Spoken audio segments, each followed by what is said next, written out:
Đi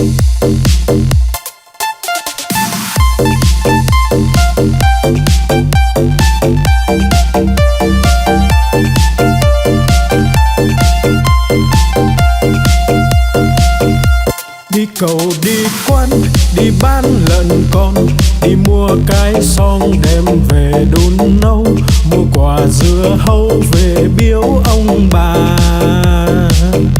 mua một đàn gà về cho ăn thóc, mua lược chải tóc, mua cặp gội đầu, đi mau về mau kẻo trời sắp tối.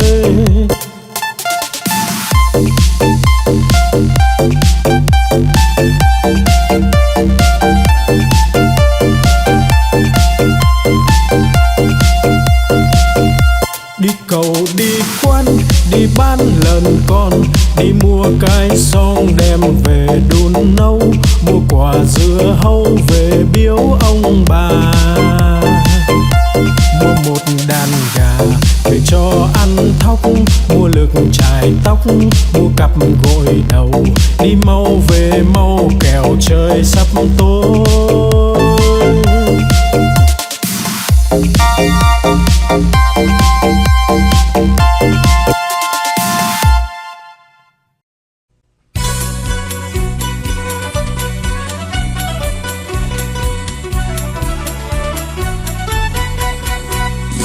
Đi chân bò cầm cây roi thật to, bò không đi lấy cây roi ra chọc đít bò, bò đứng dậy đi ngay.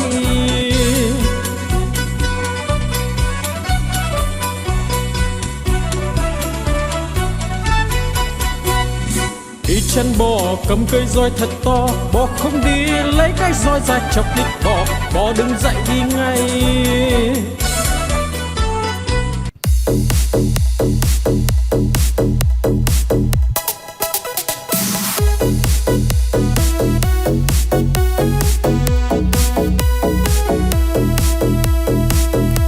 Bướm bay bướm lượn, bướm đậu nhành hoa, khoe đôi cánh đẹp rực rỡ muôn màu.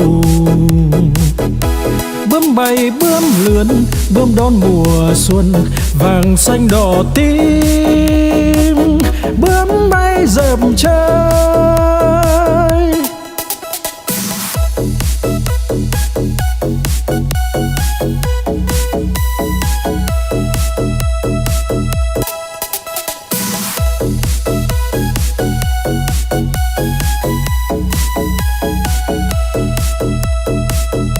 Bướm bay bướm lượn, bướm đậu nhành hoa, khoe đôi cánh đẹp rực rỡ muôn màu.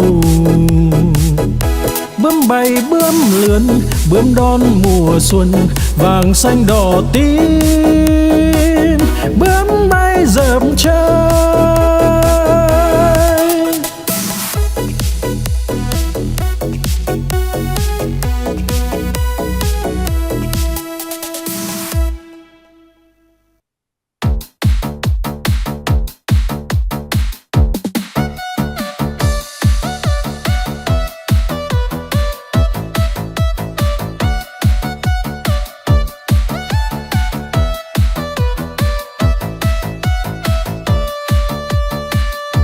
No lòng vĩ dạ là con cá cơm, không ướp mà thơm là con cá ngát, liệng bay thoăn thoắt là con cá chim, hột cẳng chết chìm là con cá đuối, nhiều năm nhiều tuổi là cá bạc đầu, đủ chữ đủ câu là con cá đối, mai nở tàn tối là con cá hoa, trắng muốt làn da là cá út thịt, lưng dài hẹp nách là cá lòng tong, ốm yếu hình dung là con cá nhái.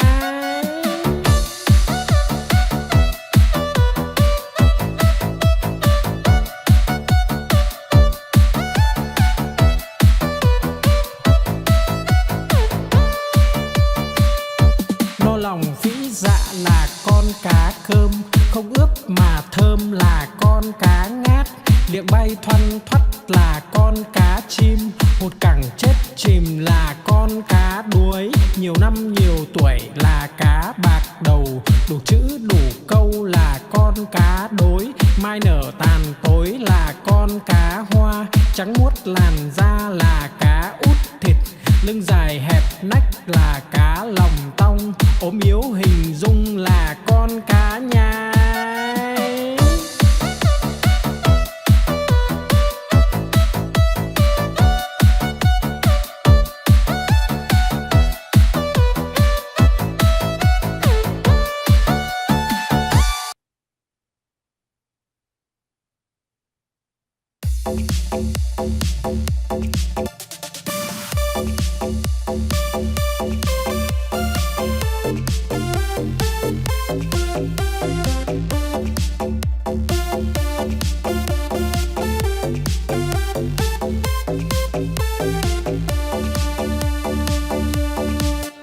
Con cua mà có hai càng, đầu tai không có bò ngang cả đời.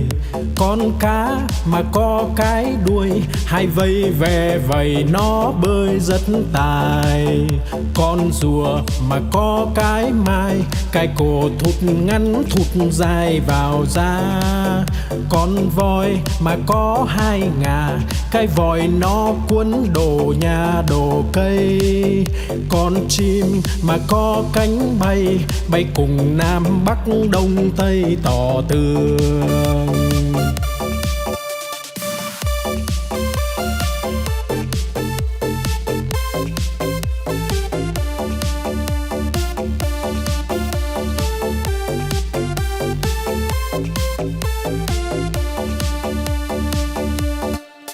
Con cua mà có hai càng, đầu tai không có bò ngang cả đời. Con cá mà có cái đuôi, hai vây ve vầy nó bơi rất tài. Con rùa mà có cái mai, cái cổ thụt ngắn thụt dài vào da. Con voi mà có hai ngà, cái vòi nó cuốn đồ nhà đồ cây. Con chim mà có cánh bay, bay cùng Nam Bắc Đông Tây tỏ tường.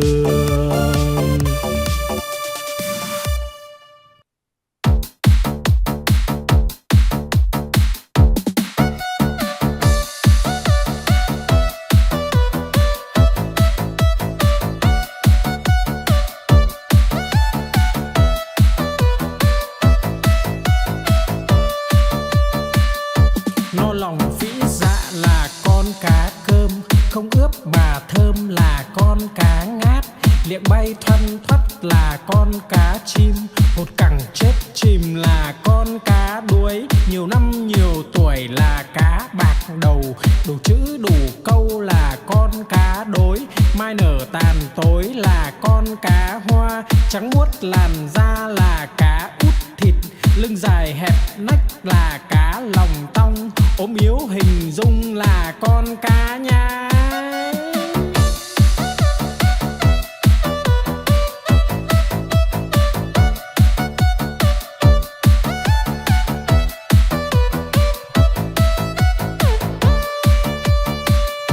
No lòng phĩ dạ là con cá cơm, không ướp mà thơm là con cá ngát.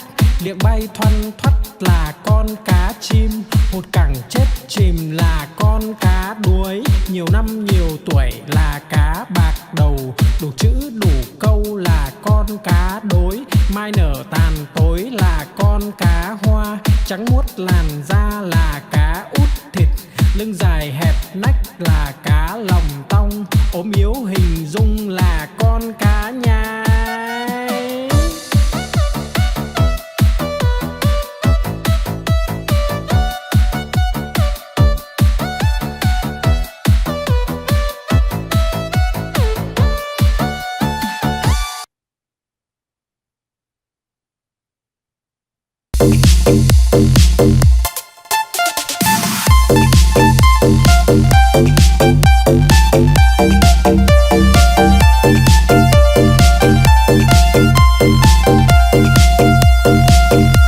Đi cầu đi quán, đi bán lợn con, đi mua cái xong đem về đun nấu.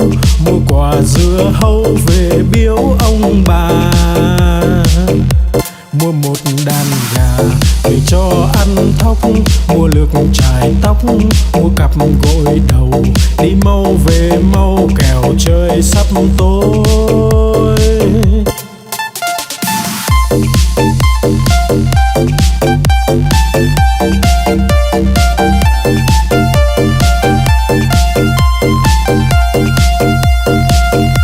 Đi cầu đi quán, đi bán lợn con, đi mua cái xong đem về đun nấu. Mua quả dưa hấu về